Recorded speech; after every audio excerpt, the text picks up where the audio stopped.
ဒါကြောင့်ဒီလိုပြောတယ်ဘယ်လူကမှဘယ်နိုင်ငံရေးစနစ်ဘယ်အစိုးရမှအရှင်များတို့ပညာမတတ်အောင်လုပ်ထားလို့မရဘူးကိုယ်တိုင်လုပ်တာ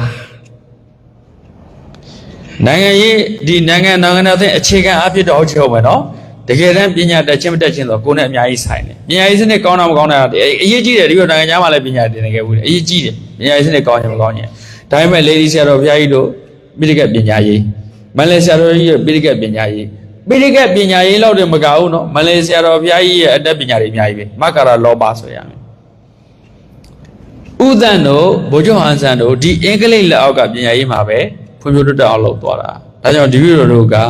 အခုဒီဗီဒီယိုတို့စာဖတ်ခွင့်ရှိတယ်သင်ခွင့်ရှိတယ်လေ့လာလို့ရတယ်အခုအင်တာနက်ခေတ်မှာရှင်ရတို့မလေ့လာနိုင်တဲ့ဘာသာရဲ့တခုမှမရှိဘူးဘာလေ့လာခြင်းရှင်ရတို့ပညာရေးဘယ်ဆိုရပိတ်ထားလို့ရ BBN နဲ့လည်းပိတ်ထားလို့မရဘူးဘာနဲ့မှပိတ်ထားလို့မရတပည့်တော်တို့ကိုယ်တိုင်ကလေးလာသင်ရင်သိမရှိလို့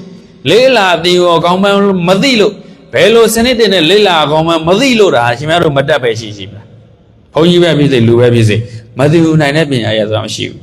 သင်ခြင်းသိမရှိလို့သင်ရအကောင်းမှမသိလို့သင်ရတဲ့ဤသင်တွေပေါ်မှာနားမလဲလို့ဖြစ်လိမ့်မယ်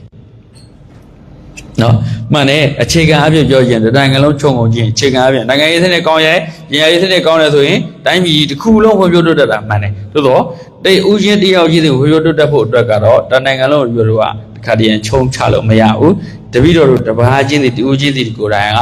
ပညာသင်ယူခြင်းသိရှိရမယ်သုတ္တုတံလက်ပတိပညာသင်ယူခြင်းစိတ်တွေရှိနေဖို့လိုပါတယ်လက်ရှိအခြေအနေဟာဖွံ့ဖြိုးတိုးတက်နေတဲ့အခြေအနေတခုမဟုတ်ဘူးငါဒီထက်အဆင့်မြင့်တဲ့အသည့်တွေရှိဖို့လိုတယ်ဒီထက်အဆင့်မြင့်တဲ့ဘုဟုတုတတွေရှိဖို့လိုတယ်ဒီထက်ပိုကောင်းတဲ့အတွေးခေါ်ကောင်းတဲ့ငါမှရှိမှဖြစ်မယ်လို့အဲ့လိုသိလာတဲ့နေ့ရှင်များတို့ဘယ်သူမှပိတ်ပင်လို့မရ